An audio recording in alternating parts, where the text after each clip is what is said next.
Hello friends, അകലെ latest review. അങ്ങനെ നമ്മുടെ ഋതികയും പല്ലവിയും രാവിലെ ഓഫീസിൽ വന്നിരിക്കുക. എല്ലാവർക്കും ഗുഡ് മോർണിംഗ് ഒക്കെ പറഞ്ഞിട്ട് നമ്മുടെ ഋതികയുടെ ക്യാബിനിൽ പോയിരുന്നു. ഋതികയ്ക്കിപ്പോൾ രാജുവിൻ്റെ ഒറ്റ വിചാരമേ ഉള്ളൂ. ഋതിക എന്ന അമ്പലത്തിൽ മണി കെട്ടിയപ്പോൾ രാജു വന്ന് ഋതിക ഇങ്ങനെ പൊക്കിയെടുത്തതും അതൊക്കെ ഇങ്ങനെ ഓർത്തുകൊണ്ടിരിക്കുക. ക്ഷേത്രത്തിൽ വെച്ച് രാജുവിനെ കണ്ടിട്ടും ഒരുപാട് സംസാരിക്കാൻ പറ്റിയില്ല. ഇന്ന് എന്തായാലും രാജുവിനോട് സംസാരിച്ചേ പറ്റൂ. പക്ഷെ എന്ത് ചെയ്യാനാ, എനിക്ക് രാജുവിനെ കാണുമ്പോൾ വാക്കുകൾ പുറത്തോട്ടേ വരുന്നില്ല. അയ്യോ, എൻ്റെ രാജുവല്ലേ, ഞാൻ എന്തിനാ ഭയക്കുന്നത്? രാജു ദൂരെ ആയിരുന്നപ്പോഴും എനിക്ക് ആത്മവിശ്വാസം തന്നിരുന്നതേ എനിക്ക് എൻ്റെ രാജുവിൻ്റെ ഓർമ്മകളാ. എന്നിട്ടാണെങ്കിലോ രാജു ഇപ്പം തൊട്ടരികിലെത്തിയപ്പോൾ വാക്കുകൾ എൻ്റെ തൊണ്ടയിൽ കുടുങ്ങുക. പക്ഷെ ഇന്ന് എന്തായാലും ഞാൻ രാജുവിനോട് സംസാരിക്കും. ഇന്നലത്തെ പോലൊന്നും സംഭവിക്കാൻ പാടില്ല. എങ്ങനെ സംസാരിക്കും? അതിനൊരു പ്ലാൻ കണ്ടെത്തണമല്ലോ. പെട്ടെന്ന് ഋതികയ്ക്കൊരു ഐഡിയ കിട്ടിയതുപോലെ ഒരു ലെറ്റർ എഴുതി രാജുവിന് കൊടുക്കാം. പെട്ടെന്ന് സംസാരിക്കാൻ പറ്റിയില്ലെങ്കിലും ഈ ലെറ്റർ കൊടുക്കാമല്ലോ. അയ്യേ, നാണമില്ലേ ഋതികെ? നിന്റെ ഭർത്താവല്ലേ രാജു, നീ ലവ് ലെറ്റർ കൊടുക്കാൻ പോവാണോ? ഭർത്താവിൻ്റെ അടുത്തോട്ട് നേരെ അങ്ങോട്ട് ചെന്ന് സംസാരിക്കേ. ഋതിയെ അങ്ങനെ പേനായും പേപ്പറും ഒക്കെ എടുത്ത് രാജുവിനുള്ള കത്തെഴുതുക. എൻ്റെ പ്രിയപ്പെട്ട രാജുവിന്, രാജുവിൻ്റെ സ്നേഹത്തിനായി, നമ്മൾ ഒന്നാവാനായി, ആ ഹൃദയത്തിൽ എന്നെ തന്നെ സമർപ്പിക്കാനായി എന്ന് പ്രതീക്ഷയോടെ കാത്തിരിക്കുന്ന രാജുവിൻ്റെ സ്വന്തം ഭാര്യ ഋതിക. എൻ്റെ ഋതിക, നിനക്ക് വേറെ പണിയൊന്നുമില്ലേ ഇങ്ങനെയൊക്കെ പ്രേമലേഖനം എഴുതാൻ? ലെറ്റർ എഴുതിയതും പോരാഞ്ഞിട്ടാ ലെറ്ററിനൊരു മുത്തം. അയ്യോ, ആ രോഷിണി വരുന്നതിന് മുമ്പ് തന്നെ ഈ ലെറ്റർ എങ്ങനെങ്കിലും രാജുവിന് കൊടുക്കണം. രോഷിണി ഇതെങ്ങാണ് അറിഞ്ഞാൽ ഉറപ്പായിട്ടും രാധമ്മയെ അറിയിക്കും. രാധമ്മ അറിഞ്ഞാലോ ഇവിടെ കോളിളക്കം തന്നെ സൃഷ്ടിക്കും. എന്തായാലും അതിനിട വരുത്തരുത് എന്ന് പറഞ്ഞിട്ട് ഋതിക ആ ലെറ്റർ ഫയലിൽ വെച്ചിട്ട് പെട്ടെന്ന് ആ ടേബിളിൽ നിന്ന് റോസാപ്പൂ എടുത്ത് മുത്തമൊക്കെ കൊടുത്ത് വലിയ പ്രതീക്ഷയോടെ പോവുകയാണ്. നമ്മുടെ ഋതിക അങ്ങനെ താണ്ട രാജുവിൻ്റെ ക്യാബിനിലോട്ട് വന്നിരിക്കുക. അവിടെ ചെയറിൽ ഒരാൾ പുറംതിരിഞ്ഞിരിക്കുവാണ്. അത് മറ്റാരുമല്ല, സന്ദീപാണ്. ഇത് ഋതികയ്ക്ക് മനസ്സിലായില്ല. ഋതിക ഒരു ചെറിയ ചിരിയും നാണത്തോടി, സാർ ഈ ഫയലൊന്ന് നോക്കാവോ എന്നും പറഞ്ഞ ഫയലും ആ റോസാപ്പൂവും ചേർത്ത് അങ്ങോട്ട് കൊടുക്കുവാണ്. ഇതെന്താ രാജു എന്നെ നോക്കാത്തത് എന്നങ്ങോട്ട് ചിന്തിച്ച് തീരുന്നതിന് മുമ്പ് താണ്ട സന്ദീപ് ചേറ് തിരിച്ച് ഋതികയുടെ നേരെ ഒരു നോട്ടം. ആ റോസാപ്പൂവൊക്കെ കൈപ്പിടിച്ചോണ്ടൊരു പ്രണയ ലോലിവനോ പ്രണയ കാമുകനോ പ്രണയ ആഭാസനോ എന്താണെന്നറിയാത്ത ഒരു ഭാവത്തിൽ, ആഹാ മനോഹരം, നല്ല മുല്ലപ്പൂ പോലെയുള്ള വാക്കുകൾ, നക്ഷത്രങ്ങൾ പോലെ തിളങ്ങുന്ന കയ്യക്ഷരങ്ങൾ, കവിത തുളുമ്പുന്ന കത്ത്. ഋതിക രാജുവിന് എഴുതി വെച്ച കത്തെടുത്ത് വായിച്ചിട്ടാണ് അവൻ പറയുന്നത്. ഋതിക ചോദിക്കുക, നിങ്ങളാരാ? ഞാൻ ആരാണെന്നുള്ളതൊക്കെ പിന്നെ പറയാം.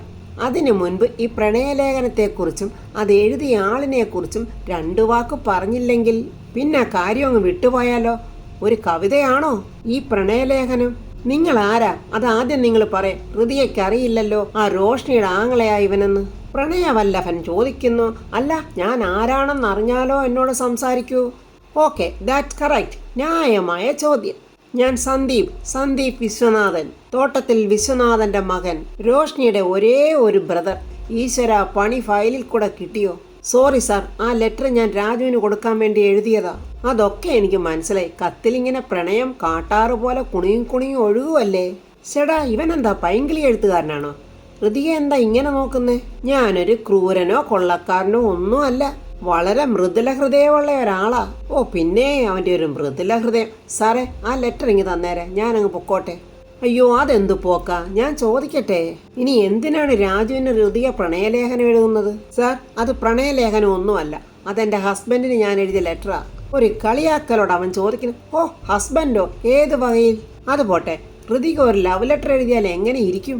ഇവന്റെ മുന്നിൽ ഇനിയും നിൽക്കുന്നത് ശരിയല്ലെന്ന് മനസ്സിലാക്കിക്കൊണ്ട് ഋതിക പറയാം, സാർ ആ ലെറ്റർ ഇങ്ങിതാ, എനിക്ക് പോണം. എടോ, അവിടെ നിൽക്കടോ. ഋതികയ്ക്ക് അറിയാവോ, ഒരു സത്യമാ ഞാൻ പറയാൻ പോകുന്നത്. എൻ്റെ അനുജത്തി രോഷിണി രാജുവിനെ പ്രണയിക്കുന്നുണ്ട്. രാജുവിനെ കൊണ്ട് ഞങ്ങൾ രോഷിണിയായിട്ടുള്ള കല്യാണവും നടത്തും. ഇതേ ഒരു ത്രികോണ പ്രണയകഥയാ. രാജുവിനാണെങ്കിൽ അയാളുടെ വീട്ടുകാരൊരു കല്യാണം ആലോചിക്കുന്നുണ്ട്. അതൊക്കെ വെറും ചുമ്മാ. ആ കല്യാണം ഒന്നും നടക്കാൻ പോകുന്നില്ല. അതിനീ ഞാൻ അനുവദിക്കത്തതുമില്ല. രാജുവും രോഷിണിയും തമ്മിലുള്ള വിവാഹം നടക്കും. സാറേ, ആ ലെറ്റർ ഇങ്ങ് തന്നേ, ഞാൻ പോട്ടെ. അതവിടെ നിൽക്കടോ, നമ്മൾ എന്നെ ജീവിതത്തിൽ ഉടനീളം കാണേണ്ടതല്ലേ. അപ്പോൾ താൻ ഇങ്ങനെ അങ്ങ് പോയാലോ? സത്യത്തിൽ ഞാൻ ഇങ്ങോട്ട് വന്നതേ രോഷിണിക്ക് വേണ്ടി തന്നോട് കണക്ക് തീർക്കാനായിരുന്നു. പക്ഷെ ഋതികയെ കണ്ടപ്പോൾ എൻ്റെ ആറ്റിറ്റ്യൂഡൊക്കെ അങ്ങ് മാറി. ഇത്രയും സുന്ദരിയായ ഒരു കുട്ടിയെ ഞാൻ എന്തിനാ ശത്രുവാക്കുന്നേ? ഞാനോ കല്യാണം കഴിച്ചിട്ടില്ല. ഒരു പാവപ്പെട്ട പെൺകുട്ടിക്ക് ജീവിതം നൽകിയാലോ എന്നൊരു ചിന്തയൊക്കെ എനിക്കുണ്ട്. എനിക്കാരുടെയും ജീവിതമൊന്നും വേണ്ട, ഋതിക ദേഷ്യത്തോട് പറ. അല്ല ഋതിക, ഞാൻ കോടീശ്വരനാ, താൻ വിഷമിക്കണ്ട, തന്നെ ഞാൻ കെട്ടിക്കോളാം. ഇവന്റെ മുന്നിൽ എങ്ങനെയാ ഒന്ന് തടി തപ്പുന്നേ എന്നിങ്ങനെ വിഷമത്തോടെ ഋതിക നിൽക്കുമ്പോൾ രക്ഷിക്കാനെന്ന പോലെ നമ്മുടെ സ്വാമി ആ ഡോർ അങ്ങോട്ട് തുറന്നിട്ട്, അല്ല, ഫാഷൻ ഡിസൈനിങ് കമ്പനി ഇപ്പോൾ മാട്രിമോണിയലിന്റെ ഓഫീസായി മാറിയോ? ഇവൻ ആരെ? കല്യാണ ബ്രോക്കറിന്റെ അർത്തുങ്കൽ അവറാച്ചനോ? സന്ദീപ് ഒരു ചാട്ടം. ഇവനെന്ന് നീ എന്നെയാണോടാ വിളിക്കുന്നത്? ഇറങ്ങടാ പുറത്ത്, യു ഗെറ്റ് ഔട്ട്. ആഹാ, അത് കൊള്ളാലോ. എന്റെ ബോസ് രാജു സാറിന്റെ ക്യാബിനിലിരുന്നോണ്ട് സാറിന്റെ PA ആയി എന്നെ ഗെറ്റ് ഔട്ട് അടിക്കുന്നു. നമ്മുടെ സ്വാമിയുടെ മട്ടം ഭാവം അങ്ങ് മാറി ദേഷ്യത്തോടെ, യു ഗെറ്റ് ഔട്ട് ഐസേ. ഹൃദയയുടെ മുന്നിൽ കിടന്ന നാണം കിടന്ന് അവൻ അങ്ങനെ സഹിക്കുവോ? ഇറങ്ങടാ ഇതിനകത്തുനിന്ന്. അത് കൊള്ളാലോ, ഞാനേ രാജു സാറിന്റെ PA ആണ്. അങ്ങനെ എന്നോട് കയറി ഇറങ്ങാനൊന്നും പറഞ്ഞാൽ ഞാൻ ഇറങ്ങൂല. നിങ്ങൾ ആരാണെന്ന് പറയണം മിസ്റ്റർ. ഞാൻ തോട്ടത്തിൽ വിശ്വനാഥന്റെ മകൻ സന്ദീപ് വിശ്വനാഥൻ. ദൈവമേ, പണി പാളിയോ? ഇവനെ ഓണാഘോഷത്തിൽ കണ്ടപ്പോൾ ഓണാഘോഷത്തിൽ വന്ന ജഡ്ജാണെന്നാണല്ലോ ഞാൻ കരുതിയത്. ഇപ്പം മനസ്സിലായടാ ഞാൻ ആരാന്ന്. ഇറങ്ങടാ, ഇറങ്ങി പോടാ ഇവിടുന്ന് എന്നും പറഞ്ഞ സ്വാമി ഇങ്ങനെ പിടിച്ച് വലിച്ച് പുറത്തോട്ട് എറിയുവാണ്. എന്നിട്ട് ആഫാസന ഡോർ അങ്ങ് കുറ്റിയിട്ട് നമ്മുടെ ഋതികയാകെ ഭയന്ന് വിറയ്ക്കാൻ തുടങ്ങി. ഈ സമയം രാജുവാണെങ്കിൽ ഓഫീസിലോട്ട് എത്തിയിട്ടുമില്ല. രാധമ്മതാണ്ട വേണുവേട്ടന് ബ്രേക്ക്ഫാസ്റ്റ് കൊടുത്തോണ്ടിരിക്കുമ്പോൾ രാജു ഇറങ്ങി വരുന്നു. മോനെ, ബ്രേക്ക്ഫാസ്റ്റ് കഴിച്ചിട്ട് പോ, നല്ല പൂ പോലത്തെ ഇഡലിയാ. വേണുവേട്ടൻ ചിരിച്ചോണ്ട് പറഞ്ഞു, ഇഡ്ഡലി പൂ പോലെയാ മോനെ, പക്ഷെ ഇവിടെ നാക്കൂൽ ഇതുപോലെ പൂ പോലെ ആയാ മതി. രാജു അങ്ങനെ ഇഡ്ഡലി കഴിക്കാനായിട്ട് ഒരുങ്ങുമ്പോൾ നമ്മുടെ സ്വാമിയുടെ ഫോണ്. ആ സ്വാമി പറഞ്ഞു, സാറേ, സാറിൻ്റെ ചെയറിൽ ഏതോ ഒരുത്തൻ കയറിയിരിക്കുന്നു. അത് മാത്രമല്ല, നമ്മുടെ ഋതിയോട് മോശമായിട്ട് സംസാരിക്കുകയും ചെയ്യുന്നു. ഞാൻ അവനോട് കാര്യം അന്വേഷിച്ചപ്പോൾ അവൻ എന്നെ തല്ലുകയും ചെയ്തു സാറേ, എനിക്ക് ആകെ പേടിയാകുന്നു സാറേ. സ്വാമി ഫോൺ വെക്ക്, ഞാൻ ഇപ്പം തന്നെ അങ്ങോട്ട് വരുക. രാജുവിൻ്റെ എല്ലാമായ ഋതികയോട് ആ മോശമായിട്ട് പെരുമാറുന്നെന്ന് അറിഞ്ഞാൽ രാജുവിന് ബ്രേക്ക്ഫാസ്റ്റ് കഴിക്കാൻ പറ്റുമോ? പെട്ടെന്ന് രാജു എഴുന്നേക്കുന്ന കണ്ട് രാധമ്മ, മോനെ പോകല്ലേ, ബ്രേക്ക്ഫാസ്റ്റ് കഴിച്ചിട്ട് പോടാ. എന്താടാ അവിടെ പറ്റി? അമ്മേ വേണ്ട, അവിടെ ചില പ്രശ്നങ്ങളുണ്ട് എന്നും പറഞ്ഞ് രാജു അവിടെ നിന്ന് ഓടുക. മോനേന്നിങ്ങനെ രാധമ്മ വിളിക്കുന്നു. പിന്നെ രാധമ്മയുടെ പൂ പോലെ തിഡലിയാണോ അവൻ്റെ ഹൃദയ ദേവതയായ ഋതികയാണോ വലുത്? നമ്മുടെ വേണുവേട്ടന് നല്ല ബുദ്ധിയുണ്ടല്ലോ. വേണുവേട്ടൻ മനസ്സിൽ പറഞ്ഞു, ഇവൻ ഇത്ര ധൃതി പിടിച്ച് ഓടണമെങ്കിൽ ഋതികയുടെ എന്തോ കാര്യത്തിന്. ഈശ്വര, എന്തായിരിക്കും അത്? എടി രാധമ്മേ, നീ വിചാരിക്കുന്ന പോലെ കാര്യങ്ങളൊന്നും നടക്കില്ല. അവൻ എൻ്റെ മോന എന്നൊക്കെ ഇങ്ങനെ മനസ്സിൽ പറഞ്ഞിട്ട് വേണുവേട്ടൻ ചിരിക്കുക. ദേഷ്യത്തോടെ വേണുവേട്ടനോട് രാധമ്മ ചോദിക്കുന്നത്, നിങ്ങൾ എന്തിനാ മനുഷ്യ ഇങ്ങനെ ചിരിക്കുന്നത്? ചപ്പാത്തി വല്ലതും നിങ്ങളുടെ തൊണ്ടയിൽ കുരുങ്ങിയോ? എടി രാധേ, കഴിച്ചതാർക്കെങ്കിലും തൊണ്ടയിൽ കുടുങ്ങിയാൽ അവർ ചിരിക്കുവോ? നിങ്ങൾ അതും ചെയ്യും വേണുവേട്ടാ. പാവം എൻ്റെ മോൻ കാപ്പി കുടിക്കാതാ പോയത്. ഒരു കാര്യം ചെയ്യാം, ഉച്ചയ്ക്ക് ഊണ് കൊണ്ട് കൊടുക്കാം. അല്പം നേരത്തെ ഇവിടുന്ന് ഇറങ്ങണം. വേണുവേട്ടൻ കളിയാക്കോ? ആ, നേരത്തെ അങ്ങോട്ട് കൊണ്ടുപോയിക്കോ. അവല്ലെങ്കിൽ അവൻ ഏതെങ്കിലും ഹോട്ടലിൽ നിന്ന് ഓർഡർ ചെയ്ത് കഴിക്കും. അതിനു മുമ്പൊക്കെ എനിക്ക് അറിയാൻ കൊണ്ടുപോയി കൊടുക്കാൻ. നമ്മുടെ രാജു ഇങ്ങനെ കാറിൽ വന്നുകൊണ്ടിരിക്കുന്നതിന് രാജുവിന് ഒരു സ്വസ്ഥതയില്ല. ആകെ അസ്വസ്ഥതയിലാണ് വന്നുകൊണ്ടിരിക്കുന്നത്. പാവം എൻ്റെ ഋതിക അവിടെ എന്തായിരിക്കും എന്നുള്ള ടെൻഷൻ. ഋതികയാണെങ്കിൽ അതിനേക്കാളും വിഷമത്തിൽ നിൽക്കുക. ആ കാമദേവൻ പറയുക, ഋതികെ, ആ രാജു ഒരു ചതിയന്. നിന്റെ കഴുത്തി താലി കെട്ടിയിട്ട് അവൻ നിന്നെ ചതിച്ചു. ആ താലിമാലയ്ക്ക് അവൻ ഒരു വിലയും കൽപ്പിക്കുന്നില്ല. ഞാൻ പറഞ്ഞത് സത്യമല്ലേ? അല്ലെങ്കിൽ ഒരു കാശുകാരി പെണ്ണിനെ കണ്ടപ്പോൾ അവൻ നിന്നെ മറന്ന് അവളെ വിവാഹം കഴിക്കാൻ സമ്മതിക്കുവോ? അവന് വേണ്ടി നീ കാത്തിരിക്കുന്നതൊക്കെ വെറുതെയാ. നിനക്ക് നഷ്ടപ്പെടുന്നോ നിന്റെ ജീവിതമാ. ഋതികെ, ഞാൻ ആത്മാർത്ഥമായിട്ട് പറയാം, തന്നോട് അവൻ ഒരു തരി സ്നേഹം പോലും ഇല്ല.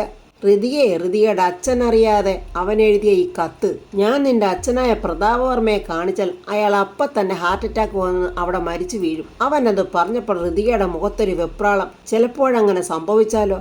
ഋതിക ആകെ ടെൻഷൻ നിൽക്കുക. അപ്പോഴവൻ വീണ്ടും ചോദിക്കുന്നു, എന്താ ഋതിക, ഞാൻ പറഞ്ഞത് ശരിയല്ലേ? ഞാൻ ഈ ലെറ്റർ പ്രതാപവർമ്മയെ കാണിക്കട്ടെ ഒരു രസത്തിന്? ഋതിയെ ഒന്ന് ബ്ലാക്ക്മെയിൽ ചെയ്യാനുള്ള പരിപാടിയാണ് അവൻ. ഋതിക എന്തു പറയുന്നു? ഋതിക ഉടനെ കരഞ്ഞോണ്ട്, അയ്യോ പ്ലീസ് കാണിക്കരുത്, ഇതാ ഋതികയെ നിനക്കുള്ള മണ്ടത്തരം, അതിനെന്താ കൊണ്ടുപോയി കാണിച്ചോടാ എന്ന് നീ പറഞ്ഞിരുന്നെങ്കിൽ അവൻ്റെ അഹങ്കാരം അവിടെ തീരുമായിരുന്നു. ഞാൻ നിങ്ങളുടെ കാല് പിടിക്കാം പ്ലീസ്. ഉടനെ അവനെ ലെറ്റർ അങ്ങോട്ട് മടക്കി വെച്ചിട്ട് ഒരു ആഫാസ ചിരിയോടെ, താൻ എൻ്റെ കാലൊന്നും പിടിക്കണ്ട, അതിന് ഞാൻ ഒരിക്കലും അനുവദിക്കില്ല. എൻ്റെ മുന്നിൽ താൻ ചെറുതാകാൻ പാടില്ല. ഞാൻ ആഗ്രഹിക്കുന്നത് ഒരർത്ഥം വെച്ചൊരു ചിരി ചിരിച്ചിട്ട് അവൻ ആ റോസാപ്പൂ ഋതികയുടെ മുഖത്തിങ്ങനെ സ്പർശിക്കുവാണ്. ദേഷ്യം കൊണ്ട് ഋതിക ചീന്നൊക്കെ പറയുന്നുണ്ട്, താൻ അവനെ മറക്കണം, അല്ലെങ്കിൽ എന്ന് പറഞ്ഞിട്ട് ആ പൂ ഇങ്ങനെ കയ്യിലിട്ട് ഞെരടി ഉടച്ച് ഋതികയുടെ ദേഹത്തോട്ടൊരൊറ്റ ഏറ്. ദൈവമേ, നമ്മുടെ രാജു നടക്കുവാണോ ഓടുവാണോ പറക്കുവാണോ അറിയില്ല. പറന്നു വരുന്ന പോലെ വരുവാണ്. പുറകിന് നമ്മുടെ സ്വാമിയുണ്ട്. ഹൃതിയെ നോക്കി അവനിങ്ങനെ ആഭാസത്തോടെ ചിരിക്കുമ്പോൾ ആ ഡോർ അങ്ങോട്ട് തുറന്ന് കണ്ണു രണ്ടും പുറത്തോട്ട് തെള്ളി ദേഷ്യത്തോടെ നമ്മുടെ രാജു ഡാന്നൊരലർച്ച. എടാ, എൻ്റെ ഓഫീസിൽ വന്ന് എൻ്റെ അനുവാദം ഇല്ലാതെ എൻ്റെ ക്യാബിനിൽ കയറി ഇവളെ തൊടാൻ നിനക്ക് ആരടാ അനുവാദം തന്നത്? നിനക്ക് എങ്ങനെ വന്നടാ ധൈര്യം? അവൻ്റെ ഷർട്ടും കോട്ടും ഒക്കെ രാജു വലിച്ചു പറിക്കുക. Raju please listen to me, ഞാൻ പറയുന്നു ഒന്ന് കേക്ക്. എനിക്ക് നിൻ്റെ ഒന്നും കേൾക്കണ്ടാടാ. ഇറങ്ങടാ എൻ്റെ ഓഫീസിൽ നിന്ന്, വാടാ ഇങ്ങോട്ട് എന്നും പറഞ്ഞ് അവൻ്റെ കോട്ടയെ പിടിച്ച് വലിച്ച് ഒരു പട്ടിയെ വലിച്ചുകൊണ്ട് പോകുന്ന പോലെ രാജു ഇങ്ങനെ കൊണ്ടുപോവുക. രാജു, ഞാൻ പറയുന്നത് കേക്ക്, എൻ്റെ പാർട്ട്ണറല്ലേ. ആരാടാ നിൻ്റെ പാർട്ട്ണർ? ഇതിലെ വഴിയെ പോകുന്നവരൊക്കെ എൻ്റെ പാർട്ട്ണറാണോടാ? ഇറങ്ങി പോടാ ഇവിടുന്ന്. ആദ്യം രാജു ഈ പിടിയൊന്ന് വിട്. കാര്യങ്ങൾ വിശദമായി ഞാൻ വ്യക്തമാക്കി തരാം. അപ്പോൾ രാജുവിന് കാര്യങ്ങൾ മനസ്സിലാകും ഞാൻ ഈ കമ്പനിയുടെ പാർട്ട്ണറാണോ ഇല്ലയോ എന്ന്. നീ എന്ത് വ്യക്തമാക്കി തരാനാടാ? നീ ഇപ്പം തന്നെ ഇവിടെ നിന്ന് ഇറങ്ങിയില്ലെങ്കിൽ വെളിയിൽ നിൽക്കുന്ന സെക്യൂരിറ്റിയെ വിളിച്ച് അവനെ കൊണ്ട് നിന്നെ ചവിട്ടി ഞാൻ പുറത്താക്കും. എല്ലാ സ്റ്റാഫുകളും ഓടി വന്നിങ്ങനെ കാഴ്ച കാണുക. അതാണ്ട് രോഷിനി ഓടി വന്നിങ്ങനെ നിൽക്കുക. നിന്നോട് ഞാൻ മര്യാദയ്ക്ക് ഇവിടെ നിന്ന് ഇറങ്ങി പോകാനാടാ പറഞ്ഞത്. ആ ഷർട്ടിൻ്റെ കോളറേത് രാജു ഇതുവരെ പിടിവിട്ടില്ല. പെട്ടെന്ന് രോഷിനി, അയ്യോ സന്ദീപ് എപ്പോൾ വന്നു? രാജുവിൻ്റെ കൈ അങ്ങോട്ട് വിടിവിച്ചിട്ട് ആ സന്ദീപ് അവൻ്റെ കോട്ടിൻ്റെ പോക്കറ്റിൽ നിന്ന് എന്തോ ഒരു പേപ്പർ എടുത്തിട്ട് നീ ഇതൊന്ന് വായിച്ച് നോക്ക് എന്ന് പറയുന്നുണ്ട്. എന്തോ ഒരു അഗ്രിമെൻ്റ് ഡോക്യുമെൻറ്റ്സ് ആണെന്ന് തോന്നുന്നു. രാജു അതിങ്ങനെ പെട്ടെന്ന് തിരിച്ചും മറിച്ചുമൊക്കെ നോക്കുന്നുണ്ട്. എന്തോ ഒരു ചതി അവിടെ നടന്നു കഴിഞ്ഞു. രാജു പെട്ടെന്ന് സൈലൻ്റായി. സന്ദീപ് പറയാം, ഇത് വായിച്ചപ്പോൾ തൻ്റെ തല വർക്ക് ചെയ്യാൻ തുടങ്ങിയോ? ഞാൻ ഇതിൻ്റെ പാർട്ട്ണറാണെന്ന് പറഞ്ഞ് നിനക്ക് ഇപ്പോൾ വിശ്വാസമായോ? അതോ ഇനിയും നീ എൻ്റെ അടുത്ത് ഉടക്കുണ്ടാക്കാനാണോ നോട്ടം? ധൈര്യം ഉണ്ടെങ്കിൽ നോക്കടാ എന്നൊക്കെയാ സന്ദീപ് പറയുമ്പോൾ രാജു ഒന്നും മിണ്ടുന്നില്ല. പെട്ടെന്ന് വലിയ അഹങ്കാരത്തോടെ അധികാരത്തോടെ അവൻ പറയാ, ഇവിടെ ഇരിക്കുന്ന എല്ലാവരും കേൾക്കാൻ വേണ്ടി പറയാ, എനിക്കും എൻ്റെ ഫാമിലിക്കും ഈ കമ്പനിയിൽ 49% ഷെയർ ഉണ്ട്. രാജുവിന് 51%. ഇപ്പോൾ നിങ്ങൾക്ക് എല്ലാവർക്കും മനസ്സിലായോ? ഈ കമ്പനിയിൽ രാജുവിനുള്ള അതേ പവർ എനിക്കും ഉണ്ട്. രാജു വിടുവോ? എടാ, കമ്പനിയിൽ നിനക്ക് ഷെയർ ഉണ്ടെന്ന് കരുതി എൻ്റെ പേഴ്സണൽ കാര്യത്തിൽ കയറി നീ ഇടപെട്ടാലുണ്ടല്ലോ, പിന്നെ നിന്റെ കഴുത്തിലെ ഈ തലയുണ്ടാവില്ല. രാജുവിൻ്റെ പേഴ്സണൽ വിഷയങ്ങളെ ഞാൻ എന്തിന് തലയിടണം? രാജു, ഞാനും ഹൃതിയുടെ ബോസല്ലേ. നമ്മുടെ കമ്പനിയിലെ ബിസിനസ് എങ്ങനെ ഡെവലപ്പ് ചെയ്യാമെന്ന് ഞാൻ ഹൃതിയോട് ഡിസ്കസ് ചെയ്യുമായിരുന്നു. ഇത് വല്ലതും രാജുവിന് സഹിക്കുമോ? രാജുവിൻ്റെ 2 ഉണ്ടക്കണ്ടതാണ് പുറത്തോട്ട് ചാടുക. ഹൃതിയോട് നിനക്ക് എന്താടാ സംസാരിക്കാനുള്ളത്? വേണ്ട രാജു പ്ലീസ്, നമ്മുടെ സ്റ്റാഫുകളൊക്കെ നോക്കി നിൽക്കുക. Give respect and take respect എന്നല്ലേ? എനിക്ക് ഹൃതികയോട് മാത്രമല്ല ഇവിടെയുള്ള എല്ലാ സ്റ്റാഫുകളോടും സംസാരിക്കാനുള്ള അധികാരം എനിക്കുണ്ട്. ബിക്കോസ് ഇത് എൻ്റെ കൂടി കമ്പനിയാണ്. അതൊക്കെ ഇരിക്കട്ടെ, ഞാൻ ഹൃതികയോട് സംസാരിക്കുന്നത് എൻ്റെ പാർട്ട്ണർക്ക് എന്താ പ്രശ്നം? നീ ആര്? ഹൃതികയുടെ കാമുകനോ? അതോ ഹൃതിക നിന്റെ ഭാര്യയോ? എല്ലാ സ്റ്റാഫും രോഷിനി എല്ലാം ഇങ്ങനെ നോക്കി നിൽക്കുക. രാജു എന്താണ് പറയുന്നത്? ഒന്നും മിണ്ടാ നിൽക്കുന്ന രാജുവിനോട് ഒരു കളിയാക്കി ചിരിയും ഒരു വേറൊരു അർത്ഥത്തിലും. അല്ല, ഇനി നിങ്ങൾ തമ്മിൽ വേറെ എന്തെങ്കിലും ബന്ധമുണ്ടോ? I mean illegal relations? എടാ, വാക്കുകൾ സൂക്ഷിച്ച് സംസാരിക്കണം. അവൻ്റെ കഴുത്തിനൊരു പിടി. നീ ഈ ഷോ ഇവിടെ കാണിക്കുന്നത് മനഃപൂർവ്വമാണെന്ന് എനിക്കറിയാം. നീ പാർട്ട്ണറാണെങ്കിൽ ഏതെങ്കിലും ഒരു ക്യാബിനിൽ പോയി അടങ്ങി ഒതുങ്ങി നീ ഇരുന്നോണം. അല്ലാതെ എൻ്റെ കാര്യങ്ങളിൽ നീ ഒരിക്കലും ഇടപെട്ട് പോയേക്കരുത്. ഞാൻ പറയുന്നത് അനുസരിച്ചാൽ നിനക്ക് തടി കേടാകാതെ ജീവിക്കാം. ഓക്കെ രാജു, ഞാൻ ഇനി രാജുവിൻ്റെ കാര്യത്തിൽ ഇടപെടാതിരിക്കാൻ നോക്കാം. പക്ഷേ എനിക്ക് ആവശ്യമുള്ള കാര്യങ്ങളിൽ ഞാൻ ഇടപെടും.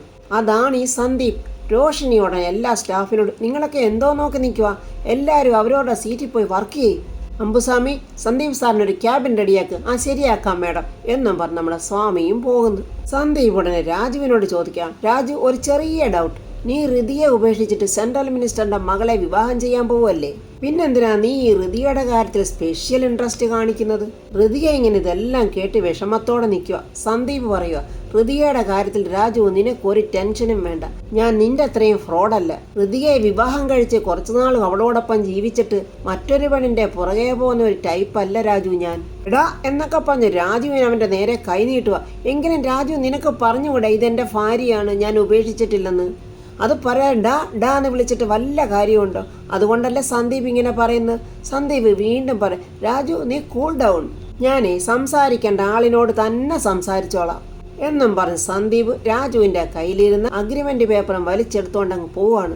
എന്തു പറയണം എന്ത് ചെയ്യണമെന്നറിയാതെ രാജു ആകെ ദേഷ്യത്തിൽ അവൻ്റെ കൈ കൊണ്ട ഭിത്തിയിലൊരു ഒറ്റ ഇടി. ഹൃതിക നോക്കുമ്പോൾ അവൻ്റെ കൈ മുറിഞ്ഞിങ്ങനെ ചോര ഒഴുകുന്നുണ്ട്.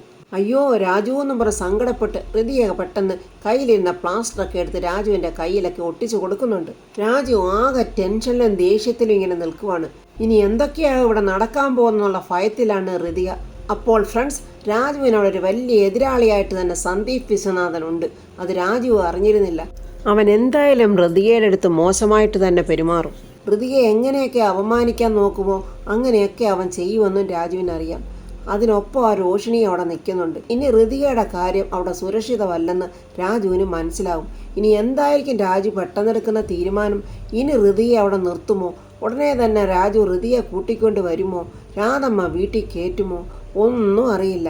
ഇനി ആ സന്ദീപ് ഹൃതിക എഴുതിയ ലെറ്റർ കൊണ്ടൊന്ന് പ്രതാപനെ കാണിക്കുമോ?